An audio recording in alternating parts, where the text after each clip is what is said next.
Joining me live is Shadow Home Affairs and Cybersecurities Minister James Paterson.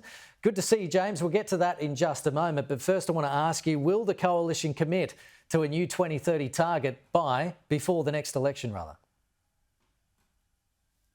Well, the most important thing that we've said in the last week, which is not new, is that it's very clear that the government won't meet its own target for 2030 of 43% reduction. All the independent experts in industry who've looked at this say we're miles away from that, because the centrepiece of that plan is 82% renewables by 2030. We're not even halfway there to that task and on nowhere near the trajectory. So we'll have more to say about our own policies prior to the election, but we're not going to sign up to a lie to the Australian people or the international community that the targets that Labor has signed us up to are achievable or sustainable. The PM says watering down climate targets would be catastrophic for relations with the Pacific and the rest of the world. How would you explain this change to them, in particular, the Pacific nations? Well, I don't think it's any better to lie to them to say that we can achieve something that we actually can't achieve. Under the Coalition, we will do as much emissions reduction as we can without harming our economy adversely, and we'll do it better than Labor will because we have a reliable, proven technology in emissions-free nuclear technology, which we promote to roll out in Australia. But we're the only party putting forward a coherent plan for reaching net zero by 2050. Labor can't do it on the technology mix that it's proposing. The blue ribbon seats that the Liberals lost to the Teals, how does watering down climate targets convince voters there to come back? How do you get elected again?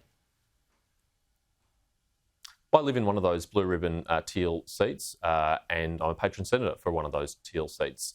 And what I've encountered in the electorate is a lot of support and excitement for our emissions-free nuclear energy policy, because they understand that this is a technology that's widely used in the international community, among all G20 nations except one, among every country that's got an ambitious emissions reduction target except one, and that it's not responsible to try and reduce our emissions without having a baseload reliable 24/7 electricity source like nuclear. We can achieve our 2050 targets, unlike Labor, because we're proposing to use technology that's widely available internationally that can achieve it. Okay. You're speaking today at the Global Information Conference Australia in Adelaide. You want Australia's peak intelligence body to issue annual threat assessments calling out Chinese foreign interference. Why do you think this is important?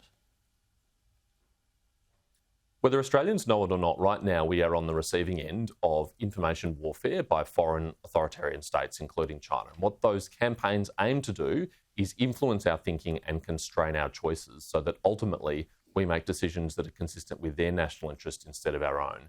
Now, the good news is that we can push back, and we should push back, and we can do so in a way that's consistent with our values. All we have to do is tell the truth about what they're up to, particularly in our own region, particularly in the Pacific.